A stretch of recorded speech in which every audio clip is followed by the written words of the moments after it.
नमस्कार दोस्तों, मैं हूं ज्योतिष आचार्य रानी नारंग। आप सबका मेरे YouTube चैनल एस्ट्रो रानी नारंग पे हार्दिक स्वागत है।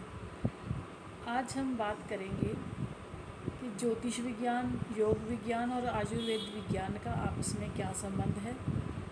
मैं अपना वीडियो शुरू करने से पहले आप सबसे निवेदन करती हूँ कि आप मेरे YouTube चैनल को लाइक कीजिए, सब्सक्राइब कीजिए। आइए जानते हैं कि ज्योतिष विज्ञान, योग विज्ञान और आयुर्वेद का आपस में क्या संबंध है। दोस्तों, अगर इन सब विज्ञान को, जो ज्योतिष विज्ञान, योग विज्ञान और आयुर्वेद विज्ञान को अगर मैं आपस के अंदर चोली दामन का साथ कहूँ तो गलत नहीं होगा। एक दूसरे के साथ इनका बहुत गहरा संबंध है, एक दूसरे के पूरक हैं ये। क्योंकि ज्योतिष आयुर्वेद और योग के बिना अधूरा है और योग और आयुर्वेद ज्योतिष के बिना अधूरे हैं। पूर्व काल के अंदर जो आयुर्वेद के जानकार वैद्य थे, वो ग्रह और नक्षत्रों को ध्यान में रखते हुए जड़ी बूटियों को तोड़ते और ग्रह और नक्षत्र के ध्यान में रखते हुए वो उन दवाइयों को बनाते, तैयार करते और ग्रह नक्षत्र का ध्यान करते हुए ही वो रोगी को इस जो दवाई का सेवन कराया जाता है, दवाई का पान कराया जाता है। इस सब का बहुत बड़ा जो उदाहरण है वो श्री रामायण जी के अंदर मिलता है कि जब श्री लक्ष्मण जी मूर्छित हुए युद्ध के मैदान के अंदर, तो वैद्य श्री सुषेण जी ने श्री हनुमान जी को संजीवनी बूटी ला करके सूर्य उदय से पहले जो लक्ष्मण जी को उनका पान कराने को बोला। तो हनुमान जी ने ऐसा ही किया और उनकी मूर्छा, जो लक्ष्मण जी की मूर्छा है, वो भंग हुई। क्योंकि सूर्य उदय से तक जो नक्षत्र था और सूर्य उदय के बाद जो नक्षत्र था, वो नक्षत्र एक चेंज होने वाला था जिसके अंदर वो संजीवनी बूटी कार्य नहीं करती। इस सब का जो ज्ञान है वो आयुर्वेद के जानकार थे, ग्रह नक्षत्रों का ज्ञान वो रखते थे और वो बता देते थे कौन सी दवाई कौन से नक्षत्र के अंदर रोगी को पान कराया जाए ताकि ये रोग ठीक हो सके। इसी तरह जो आयुर्वेद विज्ञान है वो नाड़ी के ऊपर आधारित है। हमारा शरीर है जो 3 नाड़ियों के ऊपर आधारित है, वात, पित्त और कफ। अगर हम किसी ज्योतिषी के पास जाते हैं, किसी को अपनी कुंडली दिखाते हैं, तो ज्योतिषी उस कुंडली के अंदर अगर सूर्य मंगल का प्रभाव, सूर्य मंगल की डिग्रियां अगर खराब होगी या फिर ऊंच नीच राशि के अंदर होंगे, तो जो ज्योतिषी है वो देख करके बता देता है कि इस इंसान की जो पित्त नाड़ी है वो डिस्टर्ब रहेगी। इसी तरह अगर कफ नाड़ी को बैलेंस करना है तो चंद्रमा और शुक्र को बैलेंस किया जाता है। ये ज्योतिषी हमें देख करके, हमारी कुंडली देख करके बता सकता है।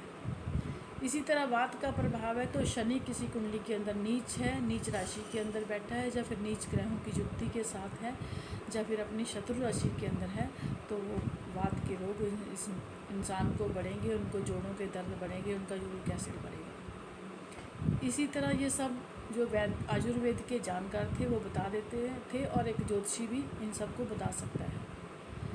अगर ज्योतिष के अंदर जो लोग ज्योतिष के ऊपर विश्वास करते हैं, उन जैसे किसी लड़के लड़की का शादी से पहले कुंडली मिलान किया जाता है तो नाड़ी दोष एक अहम दोष माना जाता है।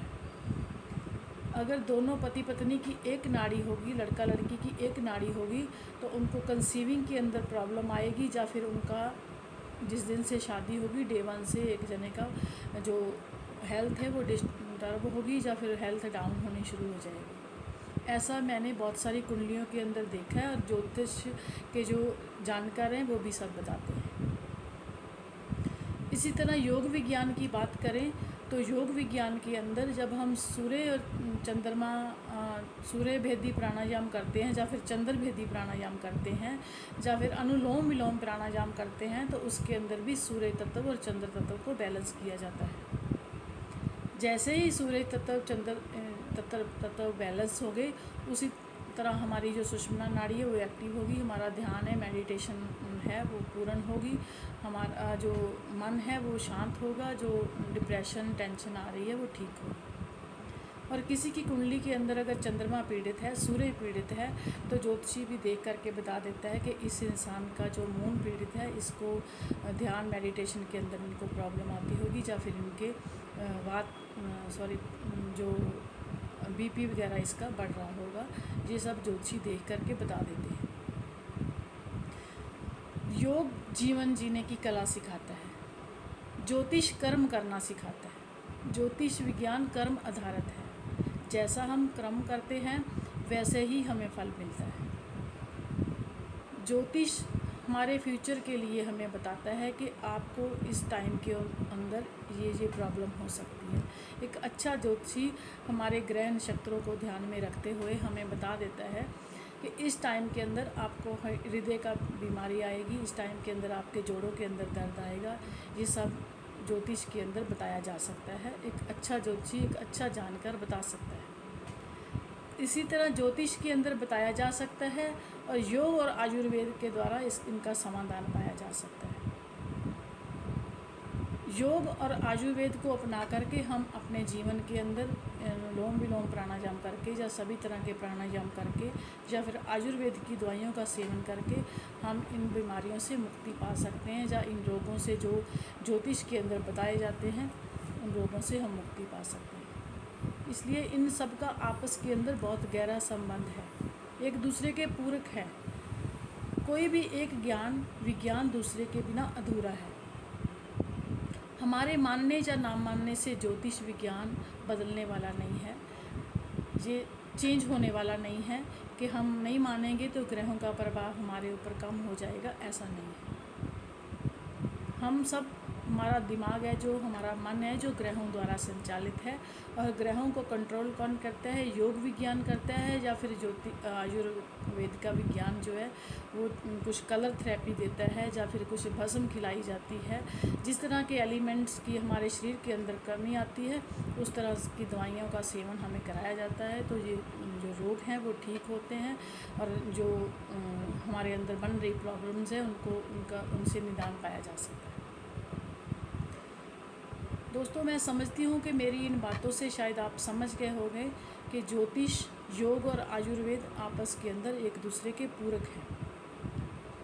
इनके बिना, एक के बिना दूसरे की कल्पना भी नहीं की जा सकती। मान लीजिए अगर मैं ज्योतिष की बात करूँ तो ज्योतिष के बिना योग और आयुर्वेद अधूरे हैं, और योग और आयुर्वेद की बात करूँ तो ज्योतिष के बिना अगर उनको ग्रह काल गणना नहीं आती, नक्षत्रों का ज्ञान नहीं है, तो वो दवाइयों का को तैयार नहीं कर सकते हैं, दवाइयों का सेवन अच्छे टाइम पे करा नहीं सकते हैं। उसी जिन ग्रहों के जो नक्षत्र हैं उन नक्षत्रों के अंदर जो रोग दे रहे हैं उनके अंदर ही इन दवाइयों का सेवन कराया जाता है।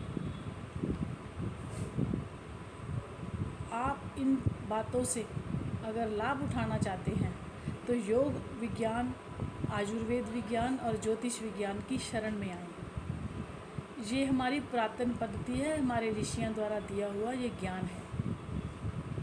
इनके अंदर किंतु परंतु बिल्कुल भी नहीं है। ये बात वैसे तो मॉडर्न मेडिकल साइंस ने भी सिद्ध कर दी है कि ज्योतिष विज्ञान, योग विज्ञान और आयुर्वेद विज्ञान के द्वारा सभी तरह के रोगों से निजात पाई जा सकती है। तो मैं समझती हूँ कि आप अपने इस ज्योतिष, योग और आयुर्वेद को जीवन में अपना करके आप अपने जो जीवन के अंदर आ रही मुश्किलें हैं, प्रॉब्लम्स हैं, उनको सॉल्व कर पाएंगे।